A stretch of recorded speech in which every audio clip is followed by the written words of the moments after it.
মিডিয়ার ভাইরা আছে, আকুল আবেদন জানায়, 10টা বছর পার হয়ে গেল, আল্লামা সাঈদী সাহেবকে আপনি মুক্ত করে দেন, আল্লামা সাঈদী সাহেবকে আপনি মুক্ত করে দেন। আমরা চাই আল্লামা হুজুর আবার আমাদের মাঝে এসে কোরআনের তাফসীর করুক। জনগণ, দেশের জনগণ আপনার জন্য দোয়া করবে। ভাইরা, পৃথিবীর এমন কোন, বাংলাদেশের এমন কোন বক্তা নাই যে আল্লামা সাঈদী হুজুরের তাফসীর শুনে নাই। আপনারা শুনেন না? তার কষ্ট লাগে, তার কথা দেখলে কষ্ট লাগে ভাই, চোখের পানি ধরে রাখতে পারি না। তার মনে এত কষ্ট, তাকে কত নির্যাতন করা হয়, মুরব্বী মানুষ হয়ে গেছে, তারপরে 10টা বছর তাকে জেলের কারাগারে বন্দী করে রেখেছে। মাননীয় প্রধানমন্ত্রী, আপনার কাছে আকুল আবেদন জানাই, আমাদের কোরআনের পাখিকে আপনি ফিরিয়ে দেন।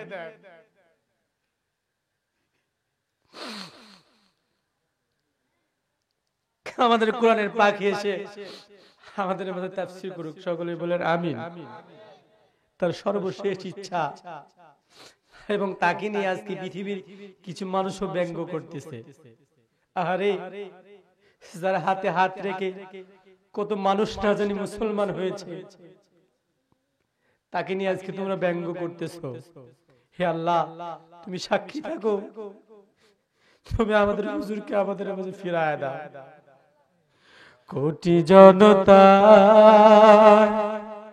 কোটি কোটি হাত তোমার দিকে তুলে করে মোনাজাত, যা কিছু চাওয়ার তা দাও বা না দাও, একটি চাওয়া তুমি আমারে দাও, একটি চাওয়া তুমি আমারে দাও। কথা বলা ঠিক কিনা?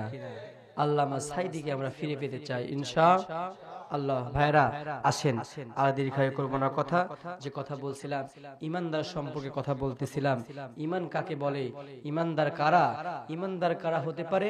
আল্লাহ পাক রব্বুল আলামিনের নবী, বিশ্ব নবী, নবী মুহাম্মদ রাসূলুল্লাহ সাল্লাল্লাহু আলাইহি সাল্লামের সাহাবীদের দিকে তাকায় দেখেন, মৃত্যুবরণ করার পরে মুসলমান ভাইরা আমার, বাবাজিরা আমার, আল্লাহর নবীর সাহাবী হযরত ওমর যখন অর্ধজাহান চালায়, অর্ধজাহান চালাইতে চালাইতে আল্লাহর নবীর সাহাবী ওমর যখন অর্ধজাহান চালাইতেছে, এমন তো অবস্থায় ভাইরা ইমানদার কারে বলে নজর দেন, ইন্নামাল মুমিনুনা আল্লাযীনা ইযা যুকিরাল্লাহ, ইমানদার তো তারা আল্লাহর জিকিরের কথা শুনলে তাদের ঈমানটা বৃদ্ধি হয়ে যায়। বলেন আল্লাহু আকবার। ও মুসলমান ভাইরা আমার, আল্লাহর নবী সাহাবী খলিফাতুল মুসলিমিন আমিরুল মুমিনিন হযরত ওমর যখন অর্ধজাহান চালায়, সেই সময় হিমস নামের একটা প্রাদেশিক একটা দেশ তৈরি হয়। ওই দেশের জনগণ, ওই দেশের হিমসের জনগণ, হিমস যখন আল্লাহর নবী সাহাবী খলিফাতুল মুসলিমিন আমিরুল মুমিনিন হযরত ওমর যখন খলিফার দায়িত্ব পালন করে, হিমস নামের একটা জায়গা যখন হয়ে গেল, একটা প্রাদেশিক যখন হয়ে গেল, একটা দেশ হয়ে গেল। ও মুসলমান ভাইরা আমার, হিমস যখন একটা, হিমসের জনগণকে খেদমত করার জন্য একজন নেতা দরকার, একটা লোক দরকার। এমন সময় আল্লাহর নবী সাহাবী খলিফাতুল মুসলিমিন আমিরুল মুমিনিন হযরত ওমর একজন জনগণের মাধ্যমে একজন ইউনিয়ন চেয়ারম্যান বলেন বা একজন নেতা দায়িত্বশীল, একজন দায়িত্বশীল অ্যাড করলেন। ও মুসলমান ভাইরা আমার, ভালো করে নজর দেন, ইমানদার কারে বলে? একজন নেতা অ্যাড করলেন। একজন নেতা অ্যাড করার পরে এই হিমসের জনগণের দায়িত্ব পেল, হিমস জনগণের খেদমত করার দায়িত্ব পেল সাইদ বিন আমির রাদিয়াল্লাহু তাআলা আনহু। সাইদ বিন আমির রাদিয়াল্লাহু তাআলা আনহু যখন হিমসের জনগণের খেদমত করার জন্য দায়িত্ব পেলেন, দায়িত্ব পালন করতে করতে করতে করতে হঠাৎ কিছুদিনের মাথায় সাইদ বিন আমিরের নামে হিমসের জনগণ 4টা অভিযোগ নিয়ে গেল। জোরে বলেন কয়টা? আর জোরে বলেন কয়টা? হিমসের জনগণ সাইদ বিন আমিরের নামে 4টা অভিযোগ নিয়ে গেল। আল্লাহর নবী সাহাবী ওমর বসে বসা এমন তো অবস্থায় ভাইরা আমার হিমসের জনগণকে বলে, ও সাইয়্যিদুল মুরসালিন, ও খাতামুন নাবিয়িন, আল্লাহর নবীর সাহাবী খলিফাতুল মুসলিমিন আমিরুল মুমিনিন, আমাদের যে নেতাকে আপনারা দায়িত্ব অর্পণ করেছেন, হিমসের গভর্নর যাকে বানিয়েছেন, সাইদ বিন আমিরের নামে আমরা অভিযোগ নিয়ে এসেছি। আল্লাহর নবীর সাহাবী ওমর চিন্তা করে, আরে ওই সাইদ বিন আমির তো খুব ভালো মানুষ ছিল, কিন্তু সাইদ বিন আমিরের নামে কেন অভিযোগ নিয়ে আসলো? তারপরে হযরত ওমর চিন্তা ভাবনা করে হিমসের জনগণকে বলে, হিমসের জনগণ তোমরা কি অভিযোগ নিয়ে এসেছো? আল্লাহর নবীর সাহাবী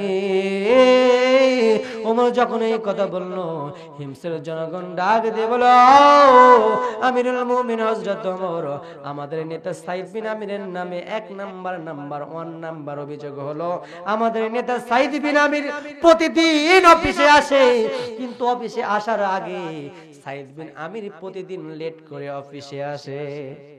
10টায় টাইম আসে 12টায়। এটা কি কমিটমেন্ট একটা হলো ভাই? অফিসের টাইম মেইনটেইন হলো? এবার ভাইরা আমার, বাবাজিরা আমার, হিমসের জনগণ আবার ডাক দিয়ে বলে, আমিরুল মুমিনিন নাম্বার 2 নাম্বার অভিযোগ হলো, আমাদের নেতা সাইদ বিন আমির সপ্তাহে প্রতিদিন অফিসে আসে, কিন্তু আমাদের নেতা সাইদ বিন আমির অফিস থেকে যাওয়ার পরে রাত্রি বেলায় যখন হয়ে যায়, রাত্রি বেলায় যদি আমরা হিমসের জনগণ গিয়ে যদি 1000 ঘরের দরজায় নক করি, আমাদের নেতা সাইদ বিন আমির ঘরের দরজা খোলে না।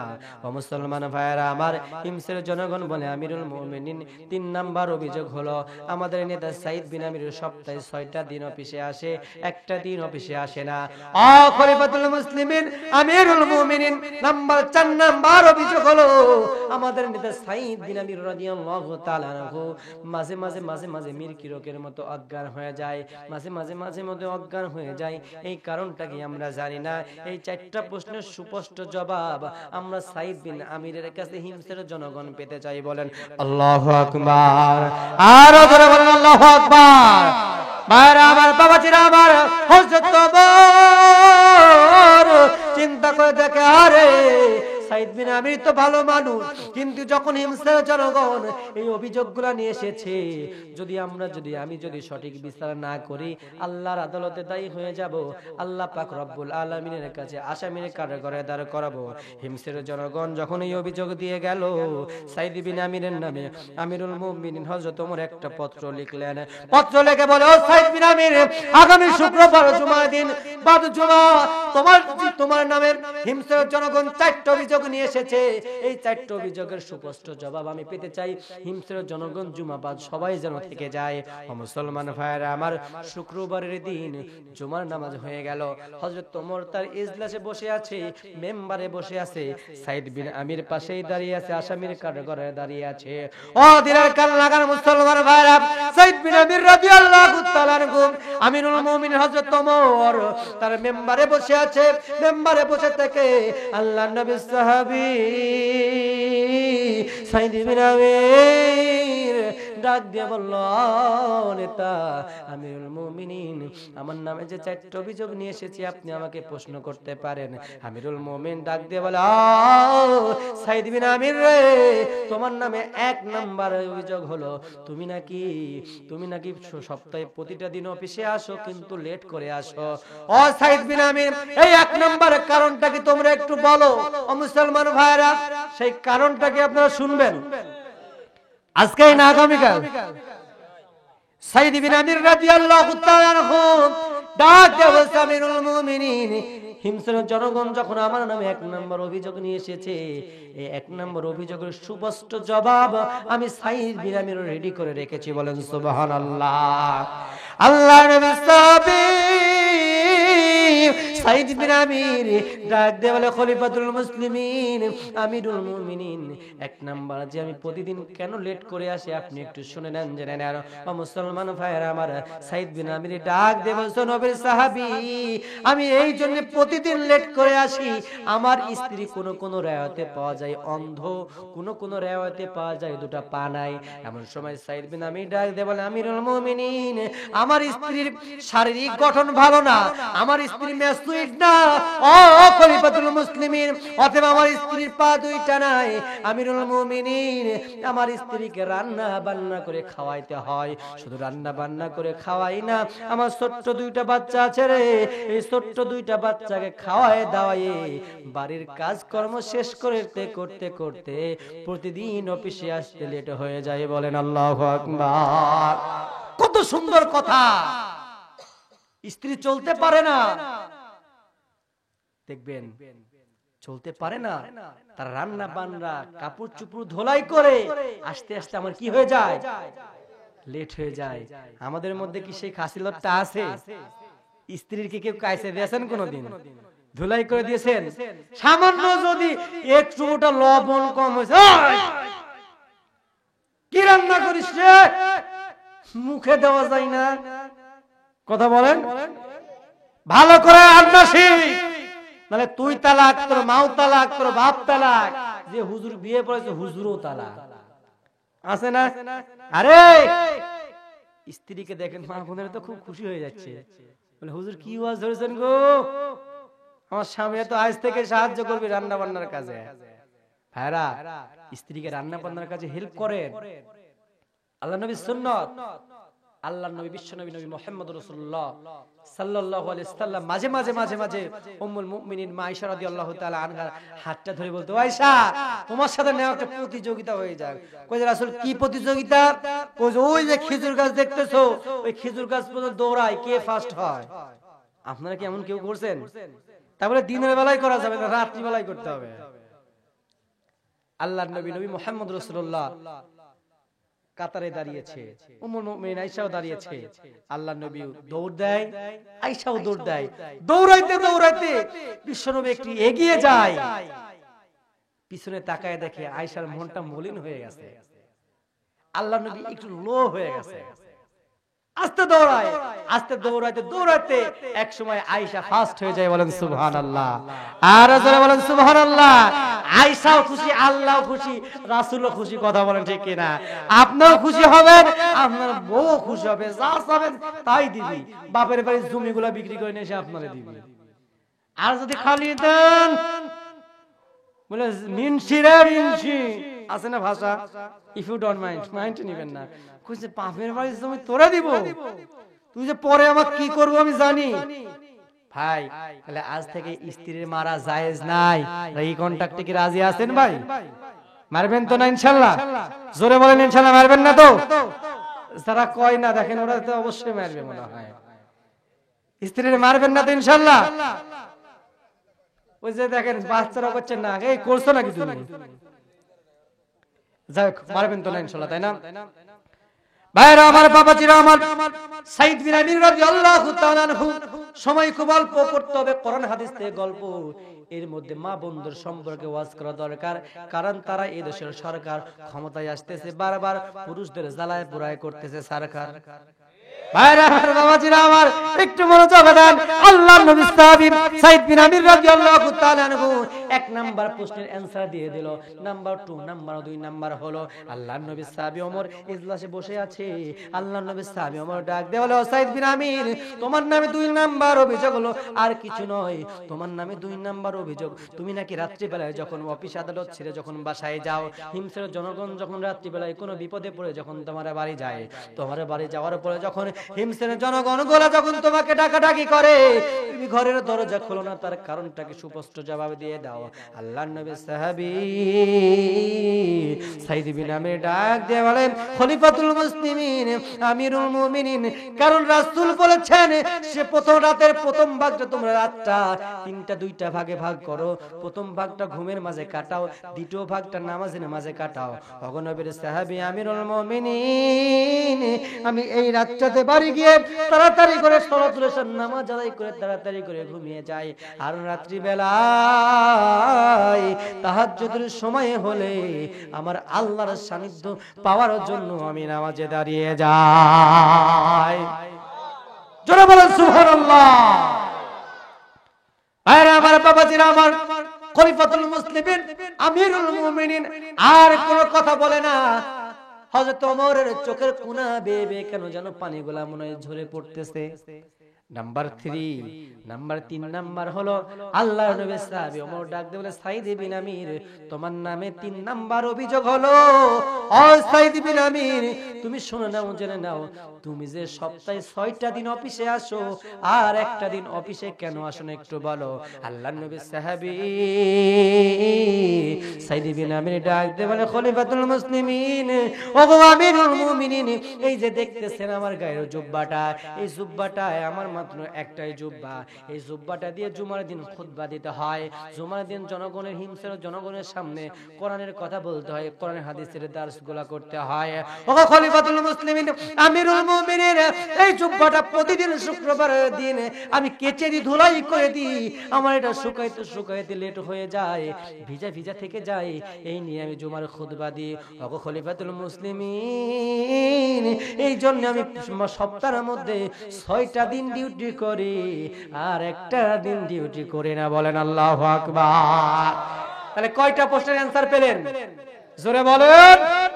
আর বাদ থাকলো কয়টা? এটা শুনবেন, এটা হাতে রাখলাম, একটু পরে বলবো, যেহেতু সময় সংক্ষিপ্ত। 3টা টপিক নিয়ে আলোচনা করতে চেয়েছি, এটা আপাতত স্টপ রাখলাম, এখানে গিয়ার বন্ধ, গিয়ার স্টপ বন্ধ রাখলাম। এবার আসেন, লাস্টে মনে করে দিবেন তো ইনশাআল্লাহ। হ্যাঁ বলবেন তো ইনশাআল্লাহ, মনে করে দেন, বলে যাবো ইনশাআল্লাহ, কারণ ওই খাসিলতা আমার নাই যে ওয়াজ বাঁধায় রাখো অভ্যাস আমার নাই। ভাইরা আসেন, বলে যাবো ইনশাআল্লাহ। আসেন তাহলে, ইমানদার এরাই হলো কি? ইমানদার মুমিন। কাজেই যারা ডেই ভাব করে বাতিলের কাছে মাথা নত করেছেন, এক প্যাকেট সিগারেট বেরির লোভে, এক বস্তা চাউলের লোভে চেয়ারম্যান এমপির কাছে মাথাটা নোয়াই দিচ্ছেন, কাম টু দা ব্যাক। আর দেরি করবেন না, আল্লাহ আপনাদের জন্য ওয়েট ফর সাম টাইম সুসংবাদ দিচ্ছে, ইন্নাল্লাযীনা কাফারু ওয়া ইন্নাল্লাযীনা আমানু ওয়া আমিলুস সলিহাতি কানাত লাহুম জান্নাতুল ফিরদাউসি নুজুলা। ও প্রিয় বান্দারা, তোমরা যদি ব্রেক আসতে পারো, রিটার্ন আসতে পারো, তোমাদের জন্য আমার জান্নাত আমি রেকর্ড করে রেখেছি, দিয়ে দিয়েছি। বলেন সুবহানাল্লাহ। শুধু কি তাই? কাজেই কাম টু দা ব্যাক, ফিরে আসেন। আল্লাহ বলে, ইন্নী ওয়াজজাহতু ওয়াজহিয়া লিল্লাযী ফাতারাস সামাওয়াতি ওয়াল আরদ। যত নাস্তিক মুর্দাতে যা যা যা যা করেছো সব কিছু রেখে তোমরা ব্যাক আসো, তওবা করো। ইয়া আইয়ুহাল্লাযীনা আমানু তুবু ইলাল্লাহ তাওবাতান নাসুহা। খাঁটি তওবা করো, আমি আল্লাহ কি করব? মাফ করে দেব। একটা উদাহরণ দিলে বুঝবেন। দেখবেন একটা ছোট্ট ছেলে যখন হাঁটা শেখে, দেখবেন দাঁড়ায়, যখন দাঁড়ানোর পরে ছেলেটা এক পা করে আগায় আর পড়ে যায়। কথা বলেন, পড়ে না? দাঁড়ায় আবার পড়ে যায়, দাঁড়ায় আবার পড়ে যায়, আবার দাঁড়ায় আবার পড়ে যায়, এভাবে এক পা দু পা করে করে করে করে আগে এগিয়ে যাইতে যাইতে যাইতে এক সময় ওই ছোট্ট বাচ্চাটা তার গন্তব্যস্থলে পৌঁছে যায়। কথা বলেন ঠিক কিনা? ও মুসলমান ভাইরা, সেই একই রকম সেম টু সেম। আপনারা ভুল করেছেন, তওবা করেন, মাফ করবে কে? আরো জোরে বলেন আল্লাহ। আবার ভুল করেছেন, আবার মনটা ধাপিত হয়েছে, তওবা করেন, মাফ করবে। আবার ভুল করেছেন, তওবা করেন, মাফ করবে। তওবার কথা যখন আসলো, কথাটা বলেই যায়, একটু লেট হলে কি আপিত্য আছে ভাই? আপিত্য আছে? থাকবেন তো ইনশাআল্লাহ? ভাগবেন না তো ইনশাআল্লাহ? আসেন ইনশাআল্লাহ, খুব তাড়াতাড়ি কাইন্ডলি শেষ করে দেব। তারপরেও যেহেতু সময় সংকীর্ণ, তারপরে ইনশাআল্লাহ 12টা থেকে 12:30টার মধ্যে শেষ করে দেব ইনশাআল্লাহ। আসেন ভাইরা, তওবার কথা যদি আসলো, আপনি বারবার তওবা করবেন। তওবা করলে আল্লাহ তো মাস্ট বি মাফ করবেই। তারপরে আবার কি? আল্লাহ পাক রব্বুল আলামিন যদি তওবা করেন, আল্লাহ তওবা বারবার বারবার তওবা করার কারণে আল্লাহ আপনার রিজিকের ফয়সালাটা অতি সন্নিকট করে দেয়। বলেন সুবহানাল্লাহ। রিজিকটা খুব তাড়াতাড়ি করে দেয়। বা মনের ইচ্ছাগুলো আল্লাহ পূরণ করে দেয়। বলেন সুবহানাল্লাহ। বলেন হুজুর ফর এক্সাম দেন, আসেন। 4 ইমাম মাযহাব, 4 ইমামের অন্যতম একজন ইমাম, ইমাম আহমদ ইবনে হাম্বল, নাম শুনেন নাই আপনারা? এই ইমাম আহমদ ইবনে হাম্বল হাদিস সংগ্রহ করার জন্য শীতের রাত বের হয়েছে। ইমাম আহমদ ইবনে হাম্বল রাস্তা দিয়ে হেঁটে হেঁটে যায়, প্রচন্ড শীতের রাত। যাইতে যাইতে যাইতে যাইতে ইমাম আহমদ ইবনে হাম্বল আপনি হেঁটে যাচ্ছেন, এমন তো অবস্থায় সালাতুল ইশার আযান হয়ে গেছে। ইমাম আহমদ ইবনে হাম্বল মসজিদের মধ্যে প্রবেশ করেছে, মসজিদে ইশার নামাজ আদায় করেছে। ইশার নামাজ আদায় করে মসজিদে সবাই চলে গিয়েছে।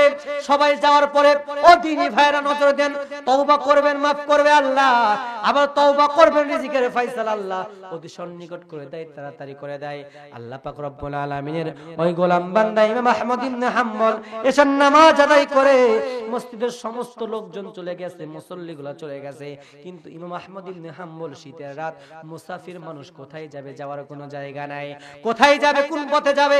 ইমাম আহমদ ইবনে হাম্বল আর দেরি করে নাই, দেরি না করে মসজিদের মধ্যে একখানা বেডিং পরে ফেলেছে।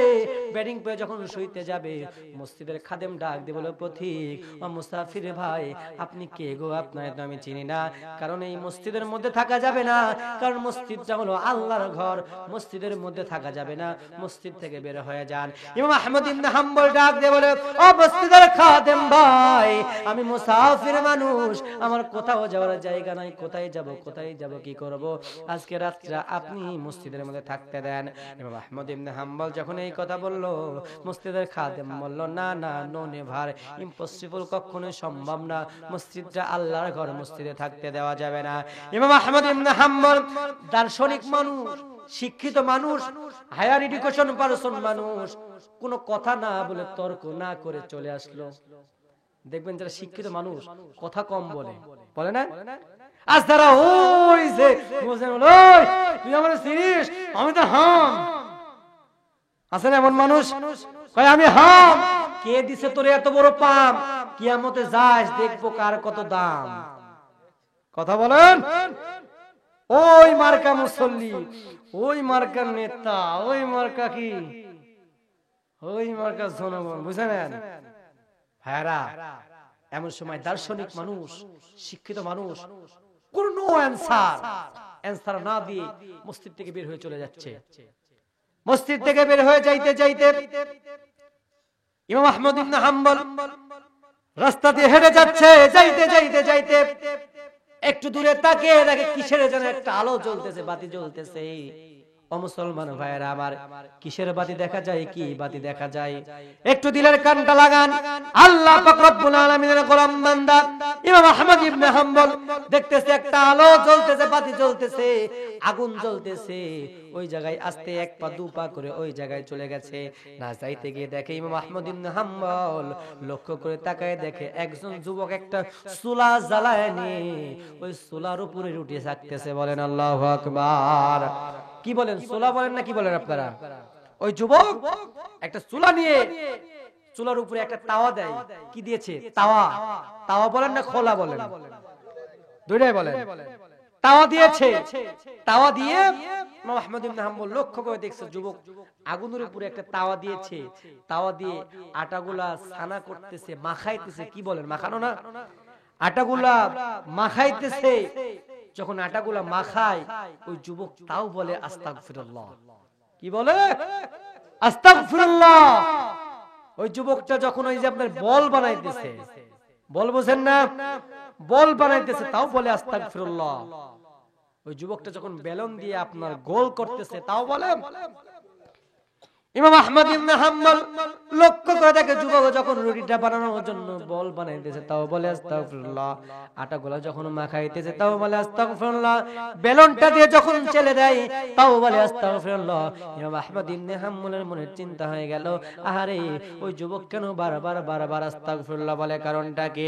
ও টাঙ্গাইলের মানুষ, দিলের কানটা লাগান। ইস্তেগফার পড়বেন কেন বারবার, কেন পড়বেন? ইমাম আহমদ ইবনে হাম্বলের মনে কুটুকি, ইমাম আহমদ ইবনে ইবনে হাম্বলের মতো চিন্তা ঢুকে গেল, কি করা যায়, কিভাবে এই প্রশ্নের অ্যানসার আমি জানতে পারবো। ইমাম আহমদ ইবনে হাম্বল ওই যুবককে ডাক দিয়ে বলে, হে যুবক, আপনি যদি কোনো প্রশ্ন করতে চাই, আপনাকে যদি কোনো প্রশ্ন করি, আপনার কোনো আপত্তি আছে কিনা? যুবক বলে, ও মুসাফির ভাই, না না, আমার কোনো আপত্তি নাই। এমন সময় ইমাম আহমদ ইবনে হাম্বল ডাক দিয়ে বলে, যুবক, আপনার কাছে জানতে চাই, এই যে রুটিটা আপনি বল বানাইতেছেন আস্তাগফিরুল্লাহ, আটা মাখাইতেছেন তাও বলে আস্তাগফিরুল্লাহ, যখন বেলন দিয়ে ছাঁকুনি দেন তাও বলে আস্তাগফিরুল্লাহ, যখন ত্রিভুজ আকারে গোল আকারে হয়ে যায় চুলার উপরে দিয়ে দেন তাও বলে আস্তাগফিরুল্লাহ। এই বারবার বারবার আস্তাগফিরুল্লাহ বলার কারণটা কি? ও মুসলমান ভাইরা আমার, ওই যুবক ডাক দিয়ে বলে, মুস্তাফির ভাই, অপতি আপনি শুনে নেন, জেনে নেন, এই বারবার আস্তাগফিরুল্লাহ বলার একটাই কারণ, এই বারবার বারবার আস্তাগফিরুল্লাহ বলে একটাই কারণ, একটাই লক্ষ্য উদ্দেশ্য।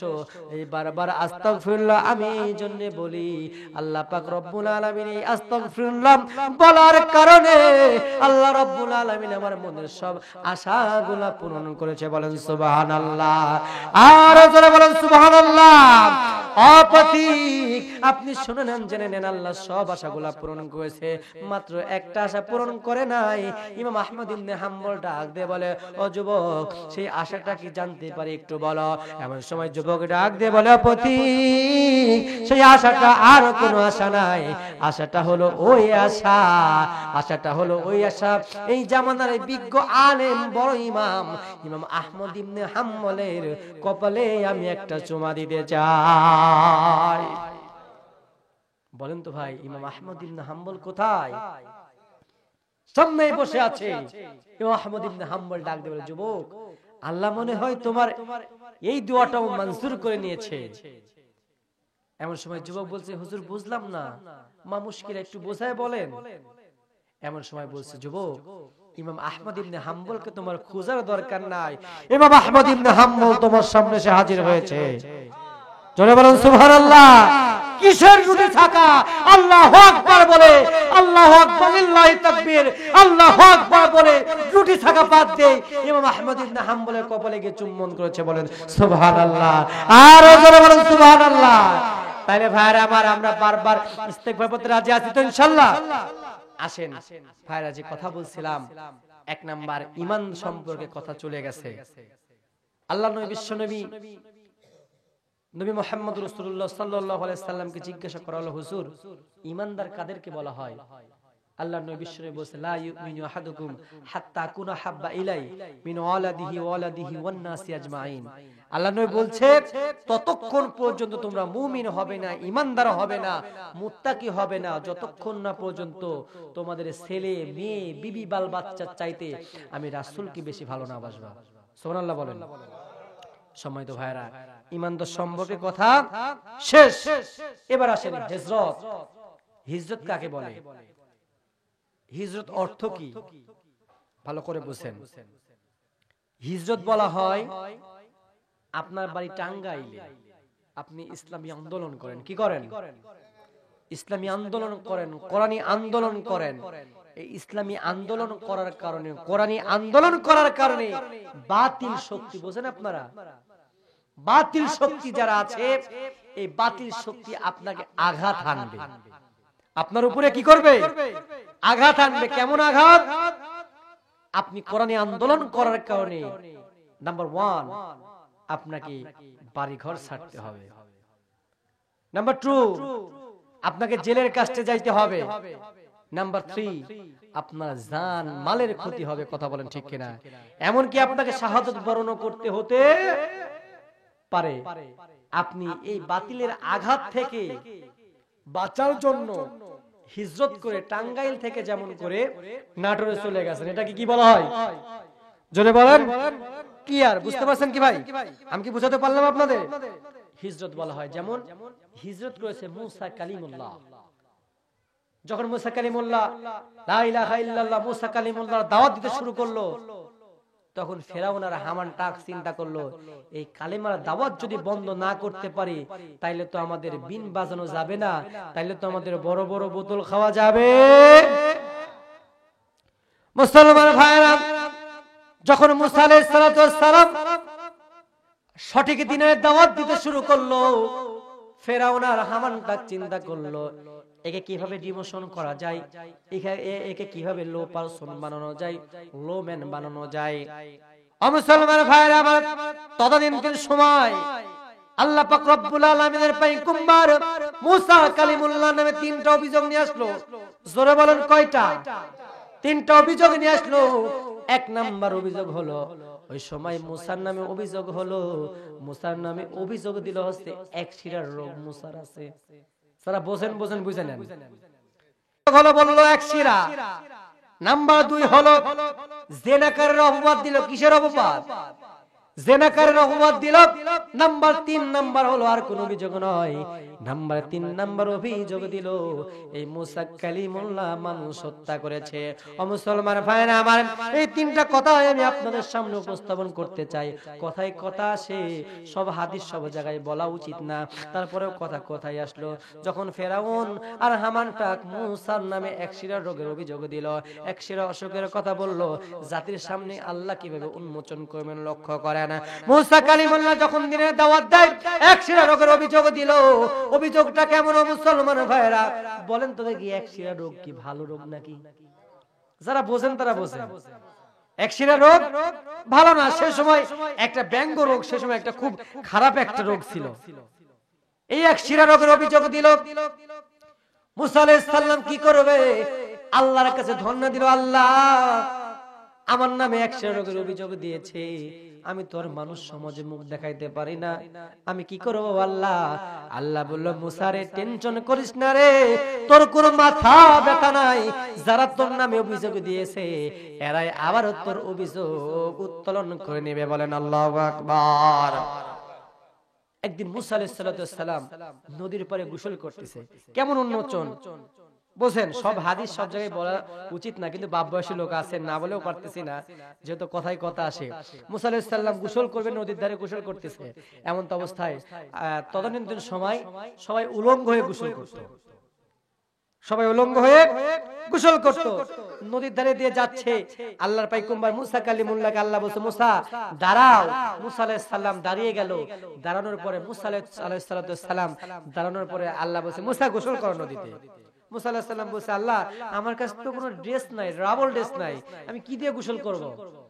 মুসা আলাইহিস সালাম এই কথা বলার পরে আল্লাহ বলছে, মুসা তুই উলঙ্গ হয়ে যা, ওই যে এক শিরা রোগের উন্মোচন করবে, মনে আছে না? আল্লাহ বলছে, মুসা তুই উলঙ্গ হয়ে গোসল কর। আল্লাহ বলছে না। মুসা বলছে, আল্লাহ আমি একজন পয়গম্বর মানুষ, আমি যদি উলঙ্গ হয়ে গোসল করি কেমন যেন লাগে, আল্লাহ একটু রহম করো না আল্লাহ। আল্লাহ বলছে, এ মুসা তুই আমার সাথে বেশি বুঝিস, গোসল কর, উলঙ্গ হয়ে কর। মুসা আলাইহিস সালাম কি করবে? কুল কিনারা না পেয়ে উলঙ্গ হয়ে নদীতে নামছে। একটা পাথরের উপরে তার জামা কাপড় জুব্বাগুলো রেখে নদীতে গোসল করতে নেমে গেছে। নামার পরে গোসল যখন শেষ, মুসা আলাইহিস সালাম উঠে আসছে। মুসা উঠে পাথরও সরে, মুসা উঠে পাথরও সরে। মুসা আলাইহিস সালাম বলে, এ পাথর থাম থাম থাম। পাথর কিসের থাম? আল্লাহ বলছে, মুসা বলছে থাম, আল্লাহ বলছে যা। মুসার কথা শুনবেন না আল্লাহর কথা শুনবেন? আমার কথা বুঝতেছেন ভাই? আল্লাহ বলছে পাথর যা যা, আর মুসা বলছে থাম থাম। আল্লাহ যখন এই কথা বলে, আল্লাহর কথা না শুনে মুসার কথা ডন্ট কেয়ার করে পাথর দৌড় দেয়। মুসা আলাইহিস সালাম তার লজ্জাস্থান ধরেও দৌড় দেয়। যাইতে যাইতে আর কোথাও যায় নাই, ওই পাথরটা ফেরাউনের রাজপ্রাসাদে চলে গিয়েছে। কোথায়? ফেরাউনের রাজদরবারে চলে গেছে। যাওয়ার পরে মুসা আলাইহিস সালাম দেখে, হাই হাই, ফেরাউনের রাজদরবার বসে আছে, হামান টাক বসে আছে, অন্য সব নেতা, ওই যে নেতা বুঝেন তো, বাইপাস নেতা, রড খাওয়া গলা নেতা, ওই নেতাগুলা বসে আছে, সব এজলাসে বসে আছে। সর্বনাশ, মুসা পয়গম্বর উলঙ্গ, মান সম্মান তো থাকলো না, মুসার আল্লাহর সম্মান থাকলো না। হাই হাই, কোন জায়গায় গেল সম্মান? এমন সময় তারপরে জুব্বা তো লেওয়া লাগবে নাকি গো? মুসা আলাইহিস সালাম এক হাত দিয়ে লজ্জাস্থান ধরিয়াছে, অপর হাত দিয়ে পাথর থেকে জুব্বাটা তোলে, টানার চেষ্টা করে, জুব্বা ওঠে না। কেন? সুপার গুলো আটা মেরে লাগে, বুঝেন না? মুসা আটা লেগে আছে, সুপার ব্লু হাঁটা লেগে আছে, হাত দিয়ে ধরে রাখছে লজ্জার স্থান, এক হাত দিয়ে টানে। আল্লাহ বলছে, ও মুসা, তুই যদি কিয়ামত পর্যন্ত এক হাত দিয়ে টানা হিজরা করিস, আমি আল্লাহ সরাবো না। তখন আল্লাহর ফয়সালায় মুসা আলাইহিস সালাম আর দেরি করলো না, দেরি না করে দুটো হাত দিয়ে আপনার জামাটা উঠাই নিয়েছে। এমন তো অবস্থায় কাফের সাম্রাজ্য নাস্তিকরা দেখে নিয়েছে মুসা আলাইহিস সালামের একশিরা রোগ, জোরে বলে একশিরা রোগ। যারা অভিযোগ দিল তারাই কি করলো, অভিযোগ ব্যাক দিল যে এই তো শয়তান রে, এ বলেছিল মুসার একশিরা রোগ আছে, এর তো মনে বড় শয়তান রে, এ তো মিথ্যা অভিযোগ। আজকে আলেমদের নামে মিথ্যা অভিযোগ দেওয়া হয় কি হয় না, জোরে বলেন হয় কি হয় না? দেখবেন যার দিল ভালো তার সব ভালো, যার দিল খারাপ তার সব। একটা উদাহরণ দিলে বুঝবেন ভাইরা, খুব খারাপ লাগছে, একটা উদাহরণ দিলে বুঝবেন। কোন এক সমাজে একটা গল্প পড়েছিলাম, কোরআন হাদিস না, বোঝানোর জন্য বলছি। কোন এক এলাকায় একটা কৃষক বাস করে, কিষান বাস করে। ওই কিষানটা নাঙ্গল চষে, নাঙ্গল চষতে চষতে চষতে একটা কোষ্টি পাথর পেয়েছে। গল্প পড়েন নাই আপনারা সব গল্প? কোষ্টি পাথর পেয়েছে। এই কোষ্টি পাথর থেকে যা চাবে কোষ্টি পাথর তাই দিবে, কিন্তু শর্ত। কি শর্ত? নিজের জন্য যা চাবে পরের জন্য ডাবল হবে। আমি আগেই বলেছি, যার দিল ভালো তার সব, যার দিল খারাপ তার সব। কোষ্টি পাথর পেয়েছে, মাস্ট বি, শর্ত কি? কোষ্টি পাথর থেকে যা চাবে। আমি যদি কোষ্টি পাথরে আমার একতলা বাড়ি দরকার, আমার হুজুরের 2 তলা হয়ে যাবে। আমি যদি কই কোষ্টি পাথর আমার 5 লাখ টাকার দরকার রে, কোন জন্য 10 লাখ হয়ে যাবে। ভাইরা, এমন তো অবস্থা। ওই কিষান, ওই নাঙ্গল চষে ওই ব্যক্তি পাথরের থেকে কিছু না আছে, স্ত্রীর কাছে এসে বসে, বিবি রে, এই কোষ্টি পাথরটা তোমারে দিয়ে গেলাম, তুমি হেফাজত করে রাখো। কই কে? কই এত কিছু ট্রান্সলেশন করার আমার সময় নেই, বিশ্লেষণ করার সময় নেই, কিন্তু তোমারে বললাম এর থেকে অবশ্যই কিছু চাইবা না। কি দেখবেন, পাগললে যদি বলা হয় এ পাগল, নৌকায় নারাস নারে, নারাস না নৌকা ডুবে যাবে, পাগল নারায় না বন্ধ থাকে। সরে বলেন, মেয়েদের এক বলবে না একটা, মা বোনেরা ইফ ইউ ডোন্ট মাইন্ড নিবেন না। যাই হোক, ওই মেয়েকে বলছে, স্ত্রী এই কোষ্টি পাথর থেকে তুমি কিছু চেও না, কিন্তু স্ত্রীর মনে জ্বালা পাঞ্জাবি ওয়ালা। স্ত্রীর মনে চিন্তা করে, কি আরে আমার স্বামী এত করে করছে, কারণটা কি রে, ব্যাপার কি? স্ত্রী যখন এই কথা চিন্তা করে, স্বামী বেচারা এই যে মসজিদ দুর্গাপুর কেন্দ্রীয় মসজিদে নামাজে চলে গেছে, নামাজে পা যাওয়ার পরে প্রাণের বিবি কোষ্টি পাথরের দিকে তাকায় বলে, কোষ্টি পাথর রে, আমরা তো গরিব মানুষ, আমাদের ঘরের চাল নেই, ঘরের বেড়া নেই, এই পাশ দিয়ে কুকুর ঢোকে, ওই পাশ দিকে বিড়াল ঢোকে, অকষ্টি পাথর তুই হলো আমাদের একতলা বাড়ি কইরে দে। সঙ্গে সঙ্গে একতলা বাড়ি হয়ে গেছে। বাসায় তাকায় দেখে যে হাই হাই কি সর্বনাশ, ওগো তো 2 তলা হয়ে গেছে রে। স্বামী বেচারা নামাজ পড়ে আস্তে আস্তে করে, মুরব্বী বেচারা, কিষান বেচারা হেঁটে হেঁটে আসতে আসে দেখে সর্বনাশ, বাড়ি ঘর আর চেনা যায় না। কে রে? দেখে গেলাম ভাঙা বাড়ি হয়ে গেল ছাদের বাড়ি, দেখে গেলাম ভাঙা বাড়ি হয়ে গেল এসি বাড়ি, কারণটা কি, সমস্যা কি? যাই হোক, মুরব্বী মানুষ, তার বাড়ির সামনে একটা খেজুর গাছ ছিল। ওই খেজুর গাছ দেখে দেখে বাড়িতে 1 পা 2 পা করে ঢুকে ঢুকে দেখে যে হ্যাঁ, নিজের বাড়িতে কি, নিজের বাড়িতে ঢুকছে। বিবিরে বলে, কে রে, কি হয়েছে রে? কয় যে এই বৃত্তান্ত। স্বামী কয়, সর্বনাশ, আমি একতলায় থাকবো আর আমার প্রতিবেশী 2 তলায় থাকবে? তা হয় না, তা হয় না। তাইলে ওই যে আমি যা চামু আমার একটা হবে, অপরের ডবল হবে। সম্মানিত ভাইরা, ওই লোক চিন্তা করে, আমার একতলা যা হয়েছে হোক, আমি আরেকটা চাই। কয় কি চাও? কয় যে এই কোষ্টি পাথর তলা আমার 100 কানা হয়, আমার 100 কানা হয়। কারণ ওই যে ওর 100 হলে এলাকাবাসীর কয়শো হবে? জোরে বলেন, 200 হবে। এজন্য কইছে কোষ্টি পাথরে আমার একটা হয়, সবার 200 খাওয়া যায়। এ ভাইরা, যার দিল ভালো তার সব ভালো, কারণ তার বিবির দিল ছিল ভালো, স্বামীর দিলটা হলো কালো। কথা বলা ঠিক কিনা? আজকে আমাদের সমাজে এমন মানুষ আছে না নাই? জোরে বলেন, আছে না নাই? এক ভাই ভালো গেঞ্জি পরতেছে, পরুক না, আপনার সমস্যা কোথায়? আপনার তো দিনী ভাই। এক ভাই বড় চাকরি করতেছে, মা মুশকিলে, আপনার সমস্যা কোথায়? আপনারই তো মুসলমান ভাই। এক ভাই ভালো খাচ্ছে, আপনার সমস্যা কোথায়? খাক না। আপনারই তো দিনী ভাই, এগুলা নিয়ে হিংসা বিদ্বেষ করা যাবে না ভাই। করবেন তো না ইনশাআল্লাহ? আজ থেকে ফিরে আসেন, আর হিংসা বিদ্বেষ করবেন না। তার জন্য দোয়া করেন, ওই দোয়ার বরকতে আল্লাহ তো আপনাকেও দিতে পারেন। ভাইরা আসেন, তাহলে দিলটা ভালো করা দরকার আছে না নাই?